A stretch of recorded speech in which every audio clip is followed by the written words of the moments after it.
지금부터 제161차 원내대책회의를 시작하도록 하겠습니다. 먼저 홍익표 원내대표님 말씀 듣겠습니다.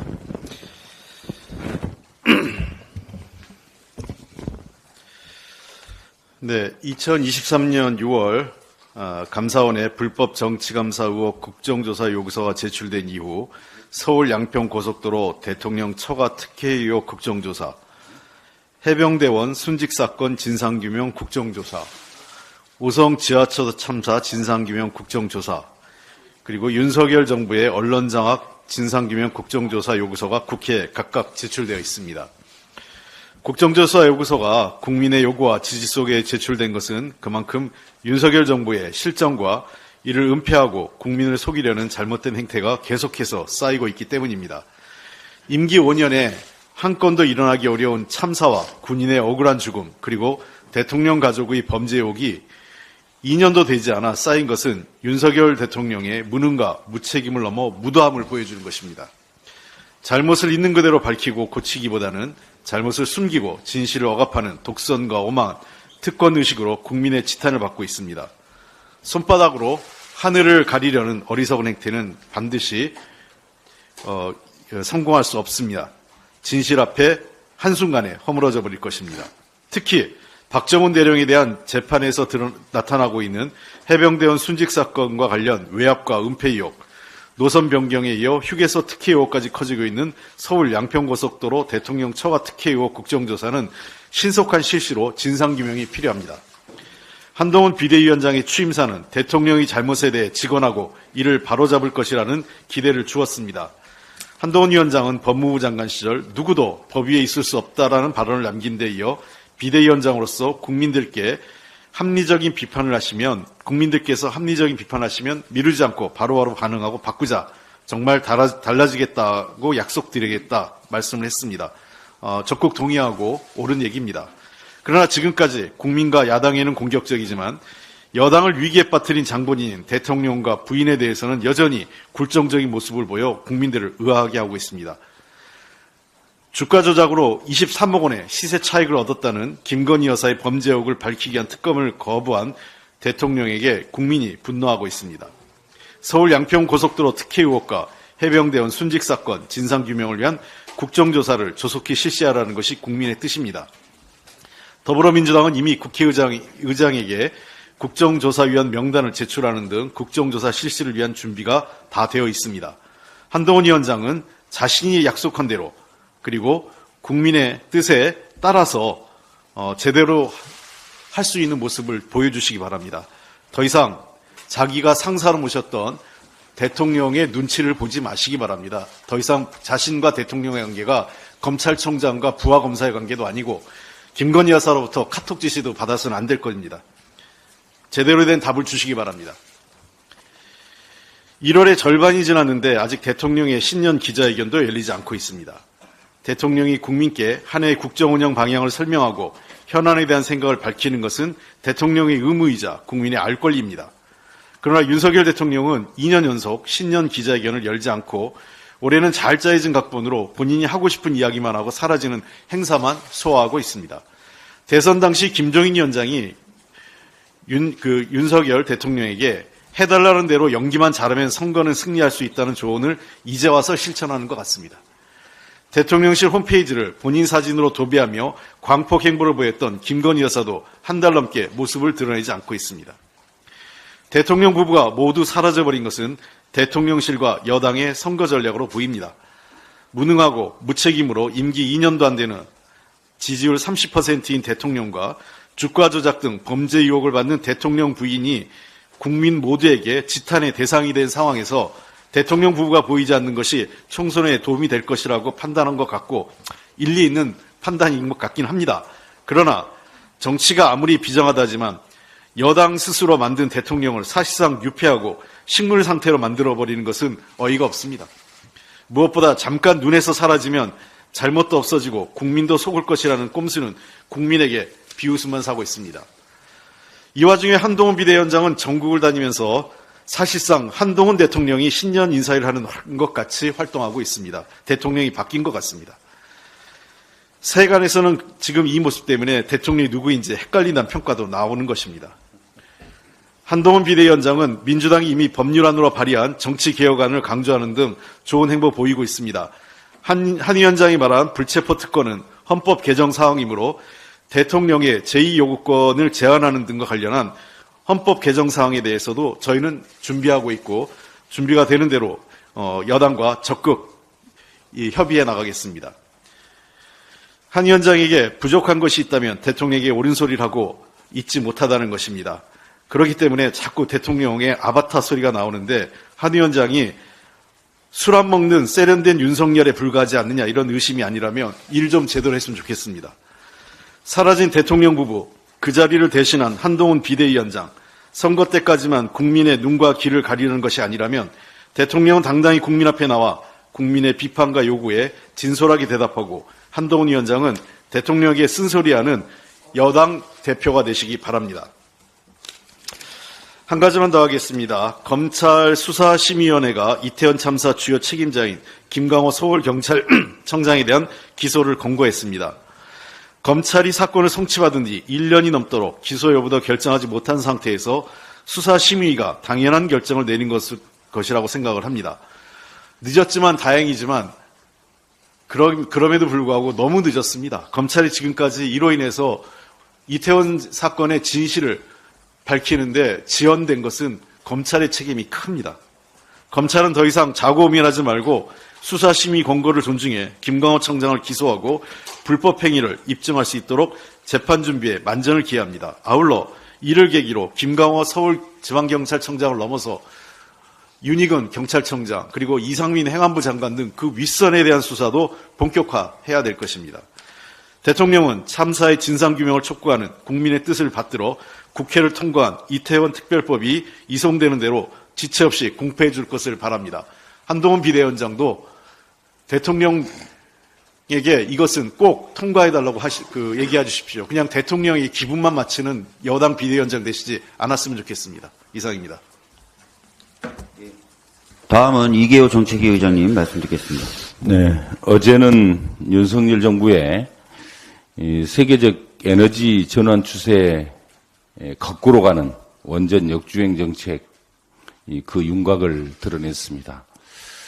윤석열 대통령은 국민과 함께하는 민생 토론회에서 반도체 산업을 얘기를 하면서 느닷없이 탈원전을 하게 되면 반도체뿐만 아니라 첨단 산업을 포기해야 한다 이렇게 말을 했습니다. 여러분 한번 생각해 보시기 바랍니다. 대통령의 이러한 발언은 기본적으로 앞뒤가 전혀 맞지 않는 논리적 오류를 범하고 있습니다.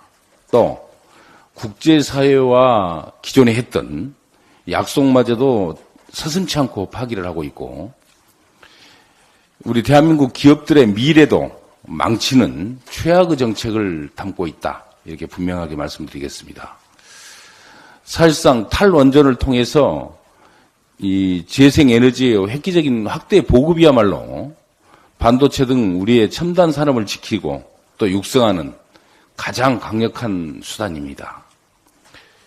KDI가 이미 발표한 아리백이 한국의 주요 수출 산업에 미치는 영향 보고서에 따르면 한국 기업들이 오는 2040년까지 아리백에 가입하지 않을 경우에 반도체 수출은 31%가 급감을 한다. 이렇게 예측을 하고 있습니다. 자동차는 15%, 그리고 디스플레이는 무려 40%가 감소할 것이다. 이렇게 예측을 하고 있다는 것도 함께 말씀드립니다.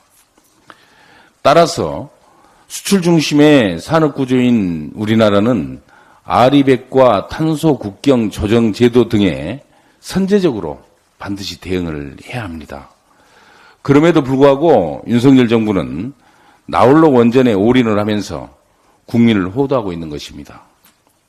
이번 윤석열 대통령의 탈원전 발언은 지난달 열렸던 제28차 유엔 기후변화협약 당사국 총회에서 2030년까지 재생에너지 비율을 3배를 확충하겠다.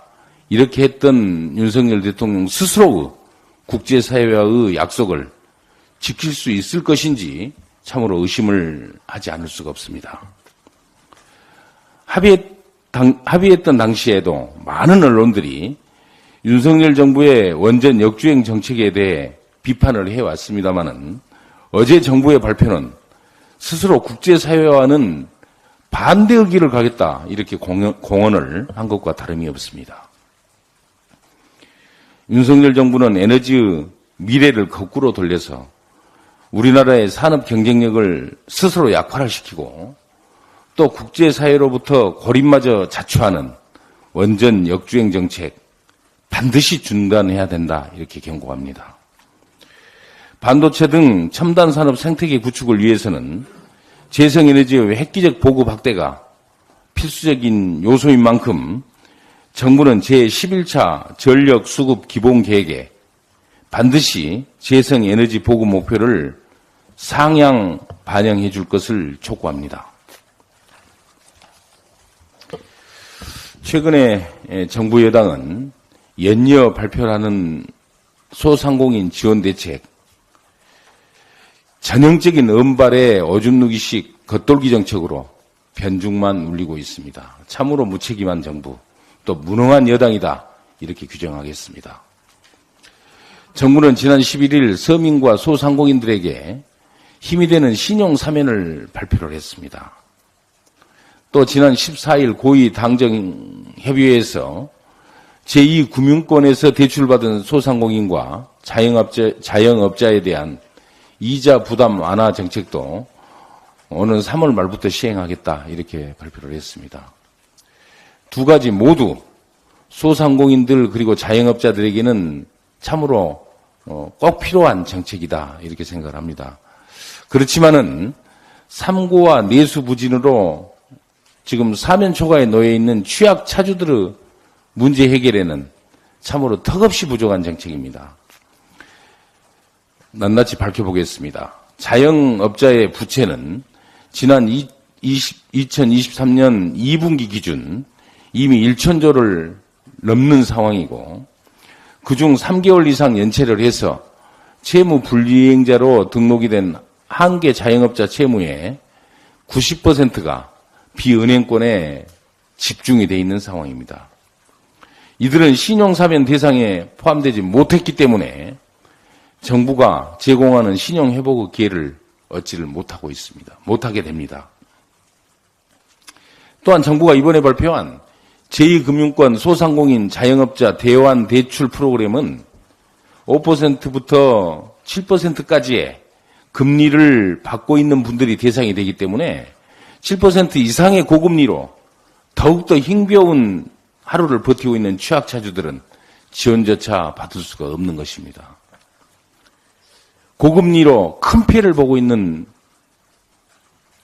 소상공인과 자영업자들을 대상에서 제외한 것, 참으로 이해할 수 없는 조치다. 이렇게 거듭 말씀을 드립니다. 고작 재정 3천억 원의 투입으로는 매우 적은 수의 소상공인들만이 정부의 혜택을 받을 가능성이 높기 때문에 이미 말씀을 드린 대로 은바로 오줌 누기식 정책 이렇게 끝날 가능성이 대단히 높아지고 있습니다. 정부는 정책의 사각지대에 놓인 취약차주들에 대한 정책 조속히 마련하기를 거듭 촉구합니다.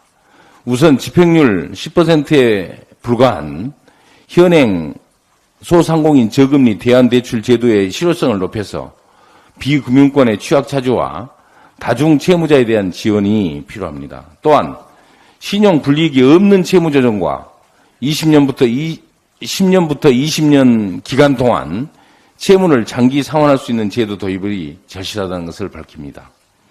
민주당은 빚을 빚으로 갖고 있는 참으로 하루하루 어렵게 살아가는 취약차주들에 대한 집중 대책 마련에 앞으로도 계속 관심을 가지고 힘쓰겠다는 약속을 드립니다. 이상입니다. 예, 다음은 윤준병 의원님 말씀 듣도록 하겠습니다. 네, 민주당은 끝까지 농심을 지키겠습니다. 농해수위 안건조정위원장을 맡은 윤준병 국회의원입니다. 농해수위 안건조정위원회는 어제 국민의힘 의원들이 퇴장한 가운데 선제적 쌀 수급 조절을 강화한 양곡관리법 개정안, 농산물 가격 안정제를 도입하는 농수산물 유통 및 가격 안정법 개정안 등 농정 민생법안 6건을 의결했습니다. 국민 여러분께서 잘 아시다시피 윤석열 대통령은 쌀값 폭락을 막기 위해 선제적 생산 조정, 사후적 시장 의무 격리의 내용을 담은 양곡관리법 개정안을 지난해 4월 4일 거부권을 행사해 무력화시켰습니다. 이는 윤석열 대통령이 지금도 남용하고 있는 거부권 행사의 첫 사례이며 정부와 여당이 농가 소득 보장 및 식량 안보를 위한 최소한의 안전장치 마련조차 외면하고 있다는 증거입니다. 정부와 여당이 농정 민생 입법을 외면하는 사이 정부가 약속한 산지 쌀값 20만 원이 붕괴된 지 오래이며 쌀값이 지속적으로 하락하면서 농심마저도 함께 무너졌습니다.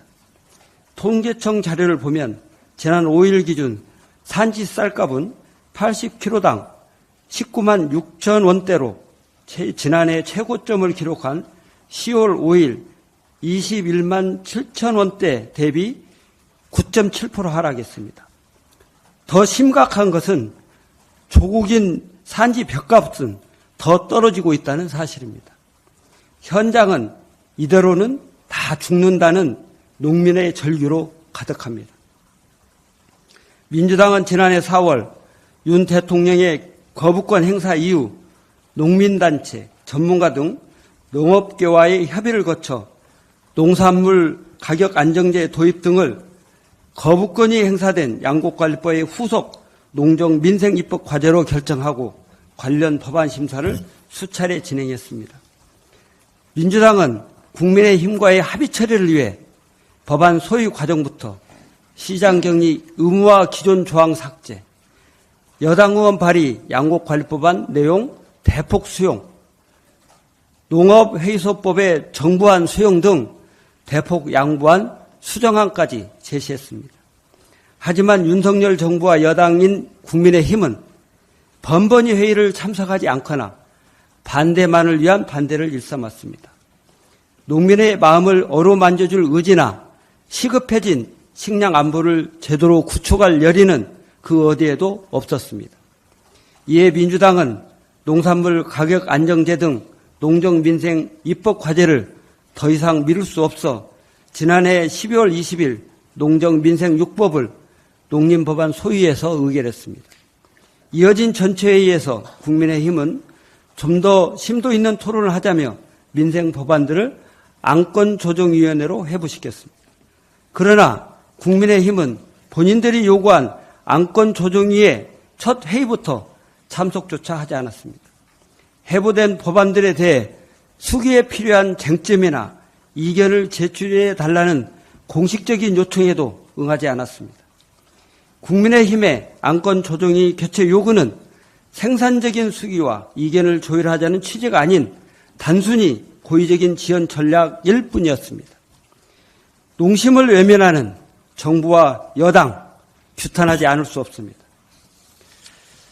어제 농해수위 안건조정위를 통과한 양곡관리법 개정안, 농수산물 유통 및 가격 안정법 개정안, 농업회의소법 제정안, 지속가능한 한우산업을 위한 지원법 제정안, 농산물 온라인 도매거래 촉진에 관한 법률 제정안, 푸드테크 산업 육성법 제정안 등 농정민생 6법이 이달 임시에 예정된 본회의를 통과해 전국 250만 농민께 한 줄기의 희망이 될 수 있기를 기대합니다.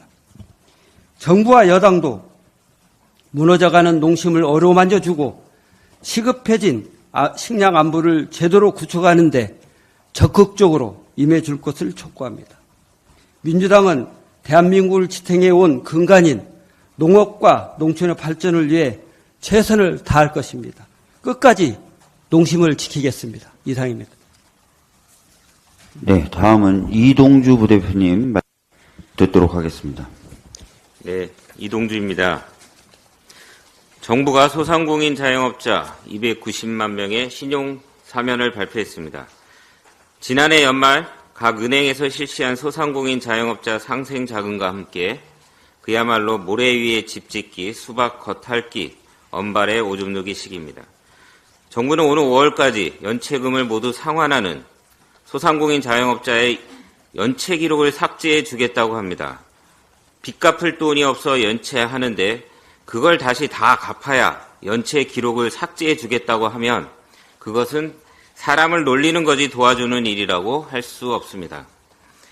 결국 빚을 갚고 연체 기록이 삭제되면 또 빚을 지라는 얘기와 다르지 않습니다. 신용 사면은 더불어민주당에서도 계속 요구해왔던 정책입니다. 다만 악성 부채 탕감과 정책 자금을 통한 저금리 대안대출이 함께 이루어져야 효과가 있습니다. 신용 사면을 하는 이유가 뭡니까? 신용도를 올려주고 금융 상품을 더 잘 활용할 수 있게 하자는 취지입니다. 그런데 소액을 연체할 정도로 취약한 소상공인 자영업자들을 다시 대출을 받는다 해도 현재 은행에 엄청난 고금리 상품을 이용할 수밖에 없습니다. 또다시 카드론과 단기 현금 서비스에 의존하게 되면 신용 사면이 무슨 의미가 있겠습니까? 최근 여러 은행에서 시행하는 상생자금도 마찬가지입니다. 지난해부터 윤석열 대통령이 은행에 팔을 비틀어서 각 은행들이 상생자금을 토해냈습니다. 제가 직접 은행 어플을 통해 확인했더니 코로나19 시기 대출을 받은 소상공인 자영업자에게 고작 30만 원을 딱 한 번 지원한다고 합니다. 그 30만 원조차도 도움이 될 정도로 소상공인 자영업자가 어렵기는 합니다. 하지만 그걸로 과도한 이익을 취한 은행과 고금리로 고통받는 소상공인 자영업자의 문제가 해결되지는 않습니다. 올해에도 은행에는 또다시 엄청난 이익금이 쌓이고 소상공인 자영업자는 빚에 허덕일 것입니다. 그러면 정부는 또 은행들 팔을 꺾어서 돈을 토해내라고 할 것입니까? 상생은 법과 제도로 이루어져야 합니다. 그래야 지속 가능하고 효과를 볼 수 있습니다. 지난해부터 저희 민주당은 금융기관의 초과 수익을 환수해 금융 취약계층에게 환원하는 상생 입법을 추진하고 있습니다.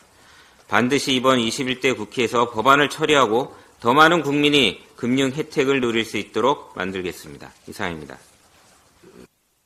다음은 유동수 수석님 말씀 듣겠습니다. 예, 원내 정책수석부 대표 유동수입니다. 지금 연말정산 시즌이 돌아왔습니다. 13월에 월급이 될지, 설 명절 앞두고 13월에 세금 폭탄이 될지 근로소득자들의 걱정이 큽니다.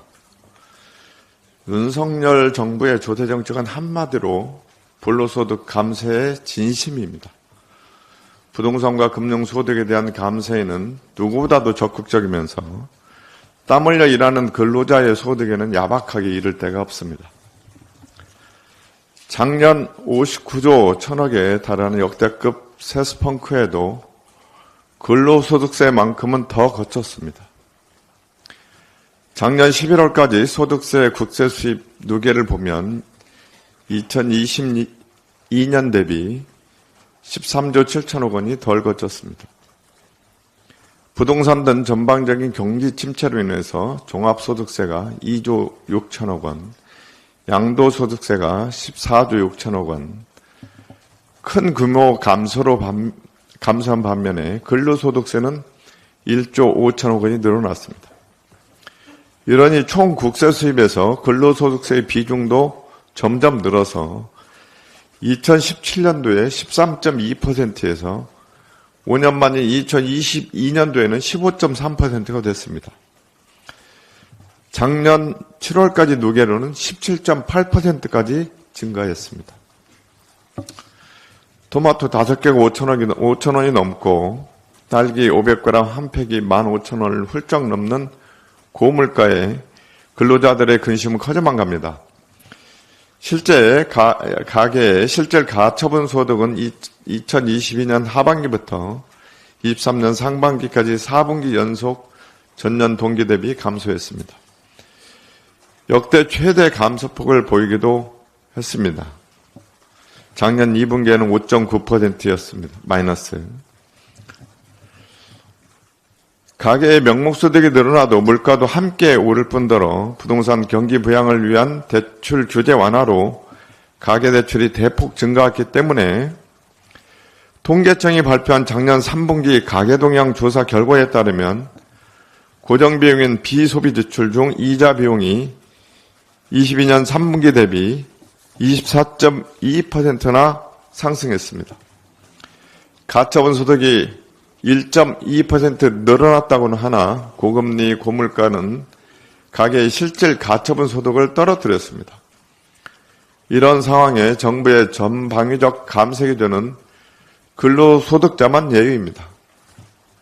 올해 세입 예산을 살펴봐도 작년에 비해 법인세 마이너스 26%, 상속증여세 마이너스 14.4%, 양도소득세 마이너스 24.6%가 감소합니다.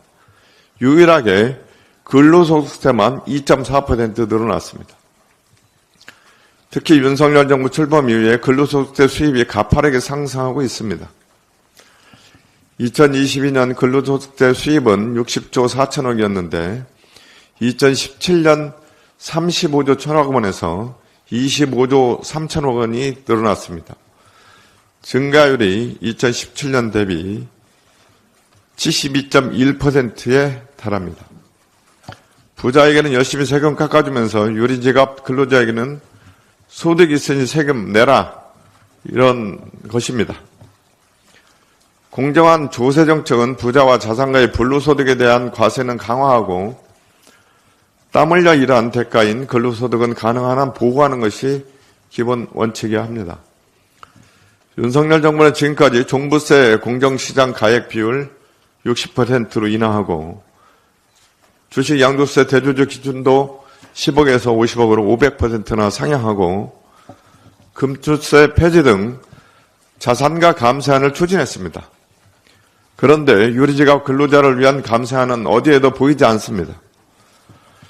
9년 전인 2015년도에 개정된 근로소득 세액공제 요건을 지금까지 그대로 유지하는 것은 실질적인 증세입니다. 공정과세의 기본으로 돌아가 근로소득자에 대한 감세안을 마련해야 합니다. 우리 더불어민주당은 근로소득자의 실질적인 세 부담 완화를 위한 조세정책을 적극 추진하겠습니다. 월세세 공제와 자녀공제 확대 등 추가 지원 방안도 마련하여 중산층과 서민 근로자들께서 체감 가능한 수준의 확실한 변화를 주도해 나가겠습니다. 이상입니다. 예, 저도 짧게 좀 말씀드리겠습니다. 아까 정책위 의장님이 반도체 산업과 탈원전 관련돼서 윤석열 대통령이 했던 발언에 대해서 말씀해 주셨는데요. 제가 얼마 전에 우리나라 굴지의 반도체 회사 사장하고 점심을 먹을 기회가 있었어요. 점심을 다 먹고 나서 나오는데 선물을 주더라고요, 저한테. 그래서 저는 내심 그 회사에서 생산하는 전자제품이 아닐까 기대를 했는데 책이었습니다. 책은 TSMC, 대만 반도체 업체에 대한 책이었는데 이 책을 왜 선물해 주세요? 그랬더니 부러워서요, 그러더라고요. TSMC가 왜 부러운데요? 그랬더니 재생에너지 확보를 위해서 TSMC도 아리백 선언을 했거든요. 재생에너지를 TSMC가 확보하는데 정부가 전폭적으로, 대만 정부가 전폭적으로 지원을 해준다는 겁니다. 특히 그리드망 관련된 부분에 있어서요. 너무 부럽다, 자기네들은. 이렇게 얘기를 했습니다. 아까 KDI 보고서 정책위 의장님 인용해 주셨는데요. 재생에너지를 제대로 확보하지 못하면 2040년쯤 되면 우리나라 반도체 수출이 30% 넘게 줄어듭니다. 이런 부분을 정부가 알고 있는지 모르겠습니다. 그리고 기업들, 현장에서 땀 흘리는 분들은 정말 재생에너지 확보에 사활을 걸고 있다는 거 알아주셨으면 좋겠습니다. 정책 방향이 완전히 거꾸로 가는 것 같아서 걱정스러워서 한 말씀 드렸고요. 김강호 서울경찰청장에 대한 수사심의 결론에 대해서 아까 원내대표님 말씀하셨는데 저도 좀 말씀을 좀 덧붙이겠습니다. 이미 작년 1월에 경찰이 외부 전문가들에게 의뢰했을 때 5명 중에 4명이 기소해야 된다는 의견을 냈다. 제가 말씀드린 적이 있었습니다. 그런데 1년이 지나도록 검찰 뭐 했는지 모르겠고요. 어제 열렸던 수사심의에서도 검찰은 불기소 의견을 냈답니다. 1년 동안 뭐 한 겁니까? 자, 이제 수사심의위원회 결론까지 났으니까 지체 없이 기소했으면 좋겠고요. 그리고 그 전에 그전부터 뭐라고 얘기하냐면 서울청장을 기소도 못하는데 그 윗선을 어떻게 수사합니까? 등등등의 얘기를 해왔어요. 이제 서울청장 기소하시고 그 윗선 다시 다 수사하시고 처벌할 사람들 처벌하고 했으면 좋겠습니다. 그래서 저희가 이태원 특별법이 필요하다고 얘기하는 겁니다. 이런 것들 바로잡기 위해서. 이상입니다. 선거제도 관련돼 가지고 보도가 일부 언론에서 이상하게 나서 좀 바로잡을게요. 어제 비례대표제를 병립과 연동형을 반반씩 한다라고 마치 그게 민주당 아닌 것처럼 매일경제인가요? 일부 언론에서 이렇게 또 그 기사를 내서 매우 유감스럽습니다. 잘못된 내용이고요. 그 안은 정개특위 간사하고 정개특위 일부 위원들이 그 안에 대해서 내부적으로 협의를 해서 양당 원내대표한테 그 건의를 하겠다고 해서 제가 만약에 국민의힘에서 그 안을 긍정적으로 검토하겠다고 받아들이겠다면 나도 논의해보겠다 이런 얘기를 했고 실제 어제 오찬장에서 윤재욱 원내대표하고 상의한 결과 윤재욱 원내대표는 연동형의 일부라도 받을 수 없다고 해서 그러면 우리도 더 이상 논의할 게 없다. 그러니까 민주당이 제안한 안이 아니라 정개특위에서 위성정당을 방지하고 협의해 볼 수 있는 안이 아니냐 해서 정개특위의 여야 간사와 일부 위원들께서 절충안을 한번 만들어서 양당 원내대표에 제안했던 내용이다라고 바로 잡겠습니다. 민주당 안이 아닙니다. 이상입니다.